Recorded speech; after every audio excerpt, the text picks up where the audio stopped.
Oke, assalamualaikum warahmatullahi wabarakatuh. Welcome back to my YouTube channel.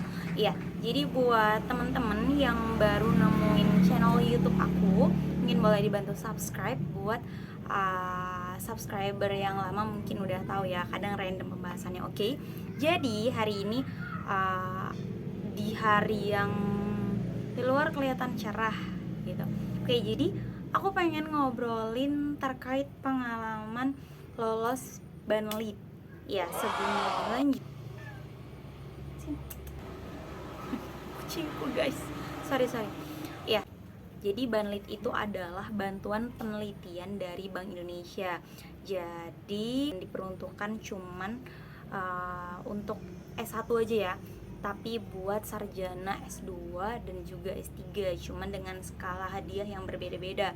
Untuk S1 hadiahnya itu sebesar 10 juta, S2 15 juta, dan juga S3 20 juta. Wow, amazing.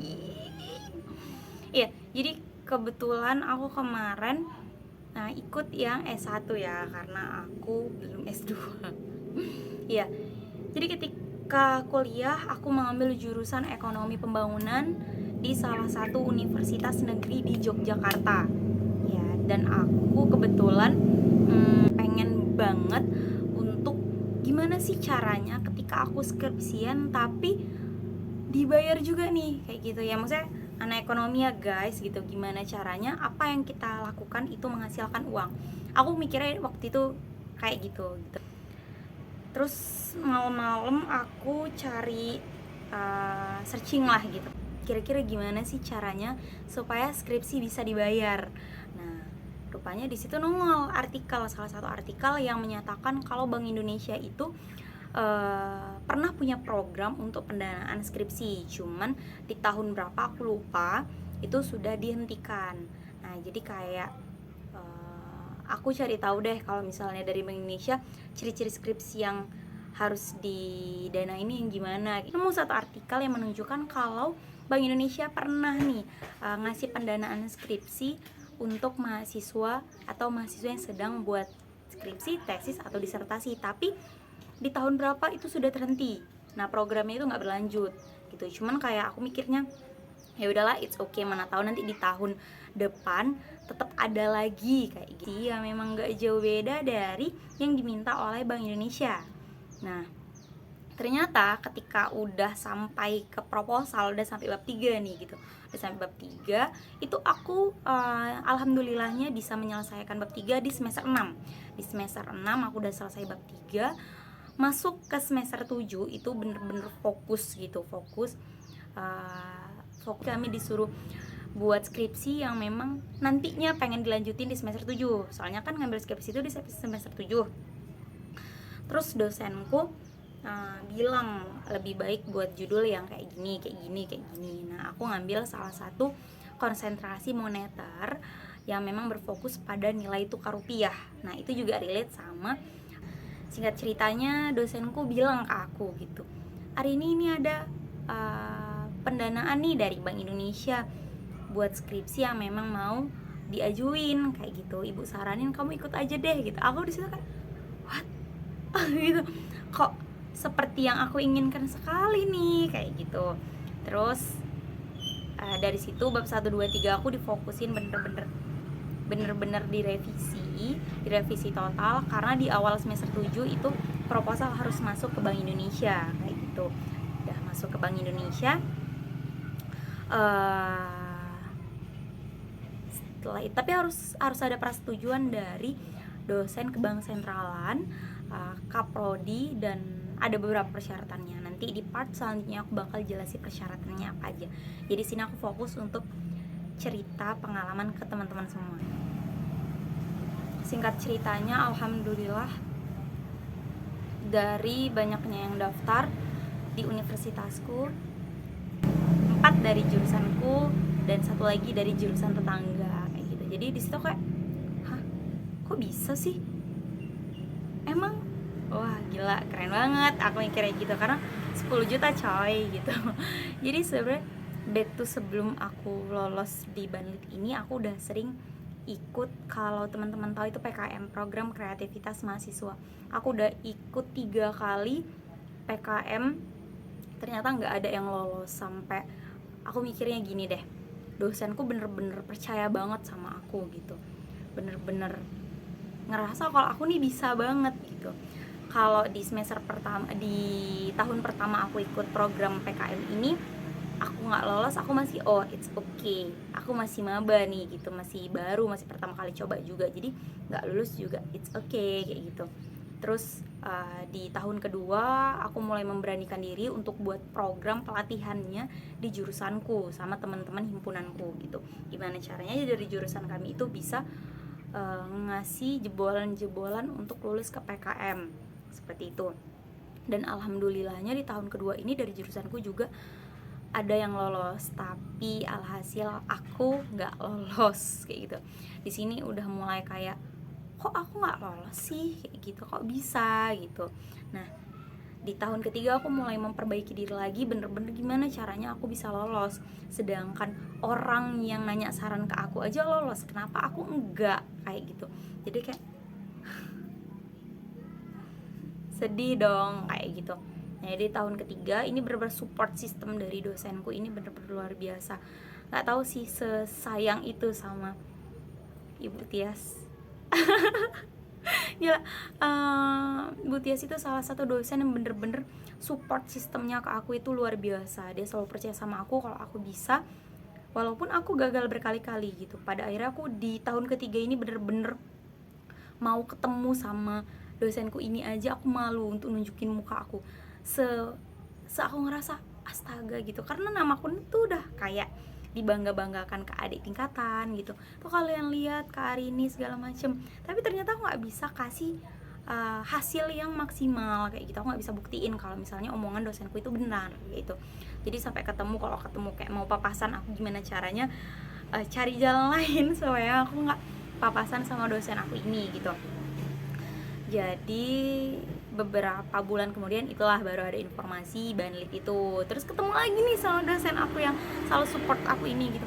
Rin, ikut aja, kamu kan udah sering ikut PKM, jadi pasti udahlah, masalah administrasi ini gampang lah pasti. Hei ya Bu, di situ aku udah mikir kayak, alah, ngomong dalam hati, alah Rin, kau untuk PKM aja kok nggak bisa, apalagi ini. Jadi kayak ya udahlah, nothing tulus aja, ikut daftar, coba-coba kayak gitu. Memang bener-bener direlatekan judulku dengan yang diminta oleh Bank Indonesia. Alhamdulillah aku lulus gitu, jadi kami 4 orang dari jurusanku bener-bener bisa masuk ke pendanaan. Tapi tidak segampang itu Ferguso. Jadi setelah kita dinyatakan lulus program itu, kita diinformasikan nih kan, terus sudah kayak gitu dananya ditransfer dulu nih. Dananya ditransfer 60% dulu atau 40% ya. Ya pokoknya pembagiannya 60-40. Kalau aku nggak salah ya, mungkin teman-teman yang juga ikut program ini atau yang tahu bisa tulis di kolom komentar. Kalau aku nggak salah, soalnya kan di tahun 2019 itu memang aku lupa banget guys, maafkan aku. Ya, jadi kalau aku nggak salah itu pendanaan pertama itu dikasih 60% ditransfer ke rekening kita. Terus 40% lagi ditransfer kalau skripsi fullnya itu udah selesai. Tapi dikasih kayak kontrak gitu ya, dalam waktu 6 bulan skripsi fullnya itu memang harus selesai. Nah, jadi dinyatakan lolosnya itu sekitar bulan 7 atau bulan 8. Di Januari itu harus selesai kayak gitu, di Januari harus selesai. Nah, pinternya aku, harusnya orang kalau misalnya udah kayak gitu makin semangat ya ngerjain gitu. Ya aku malah cari jalan lain kayak gitu, malah bukan cari jalan lain sih, kayak cari aktivitas lain yang menyibukkan diriku sampai aku nggak sempet ngerjain skripsiku sendiri kayak gitu. Sebenarnya itu aku nggak pengen magang lagi, karena sebelumnya di tahun 2018 Agustus aku udah magang di Bank Indonesia Medan gitu. Jadi aku mikirnya kayak ya udah deh, ngapain lagi kayak gitu, ngapain lagi magang. Cuman temanku minta temenin, dan iseng-iseng berhadiah lagi aku masukin proposal terus masuk, lolos kayak gitu. Ternyata proposal aku itu lolos untuk magang di Bank Indonesia Jogja. Ya aku mikirnya ya udah, it's okay, ini buat nambah pengalaman aku lagi nih gimana culture-nya yang di Bank Indonesia Medan dengan yang di Jogja gitu. Terus aku magang di bulan September selama 1 bulan kayak gitu, selama 1 bulan. Jadi di bulan September itu full aku nggak megang skripsiku sama sekali. Dan kebetulan di waktu yang bersamaan itu aku juga sedang part time di salah satu pusat oleh-oleh di Yogyakarta. Jadi kalau teman-teman tahu mungkin bisa tulis di kolom komentar, tebak ayo di mana. Ya jadi selama 1 bulan itu kerjaan aku terbengkalai. Jadi aku harus ganti shiftku di bulan September itu di bulan yang akan datang kayak gitu. Jadi bener-bener capeknya luar biasa gitu. Soalnya kan setiap bulan kita harus punya minimal shift ya kayak gitu. Kalau nggak nanti bakal ya you know lah apa yang terjadi kayak gitu. Jadi sedangkan di bulan 10 itu masuk ke bulan Oktober itu kan aku ngejar shift biar kerjaan aku juga nggak terbengkalai. Sedangkan itu udah bulan 10, berarti waktu aku tinggal 10, 11, 12, 1, tinggal 3 bulan lagi. Tinggal 3 bulan lagi. Ternyata skripsi aku itu ada salah satu variabelnya itu yang gak relate lah gitu, gak relate sama teori kayak gitu. Jadi kok bisa bertolak belakang sama teori gitu.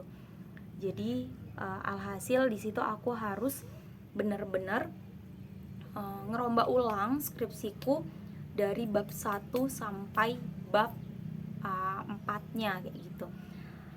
Jadi disitu aku bener-bener hopeless banget. Jadi kan tadi awalnya kayaknya berempat. Jadi 3 temenku itu udah 85% udah beres lah gitu. Tinggal ngeklirin aja 15%-nya. Sedangkan aku harus ulang dari awal gitu. Jadi kayak sampai ada satu momen aku bener-bener hopeless banget. Bayangin ya, aku ngerjain skripsi, kepala aku di sini, kaki aku di sini gitu. Terus aku tutup pintu kosku gitu. Terus kebetulan salah satu temanku yang juga lolos pendanaan ini kamarnya sebelahan dengan aku. Terus dia ketok kamar aku, dia langsung masuk gitu. Loh, Rin piye kata gitu. Ngopo kowe gitu. Jadi kayak aku disitu langsung nangis kayak, "Ya enggak apa-apa," aku bilang gitu. "Rin, kamu itu dicariin loh sama guru ini gitu, sama dosen pembimbingku gitu kan.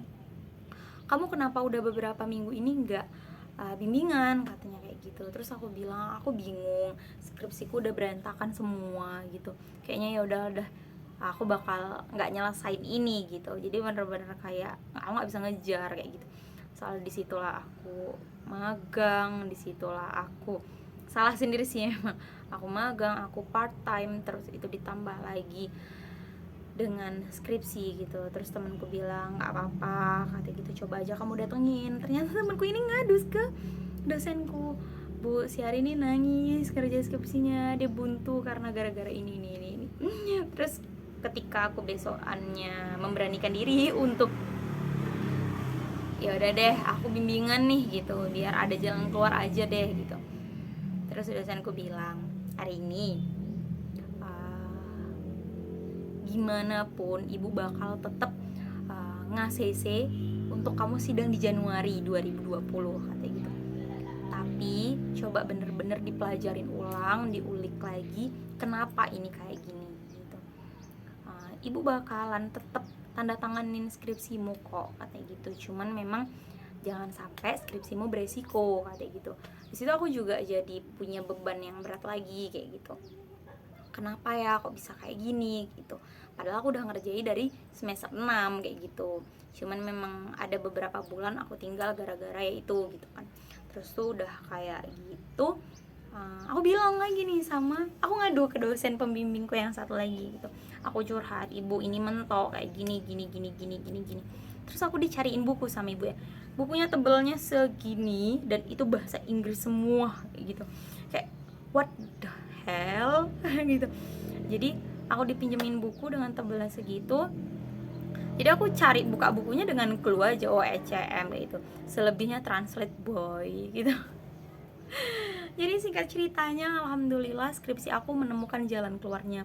Kenapa sih dia nggak sesuai teori? Ternyata ada penyebabnya, kayak gitu. Ada penyebab karena di tahun 98 itu pernah terjadi krisis moneter gitu. Singkatnya kayak gitulah, tapi penjelasan detailnya itu lebih banyak lagi gitu. Dan itu juga masih, setelah itu nggak semulus itu juga Ferguson gitu. Masuk di bulan Januari, sebelum aku sidang proposal skripsi, aku harus masuk laporan ke Bank Indonesia gitu. Di situ 4 temanku udah clear, mereka udah upload, aku belum.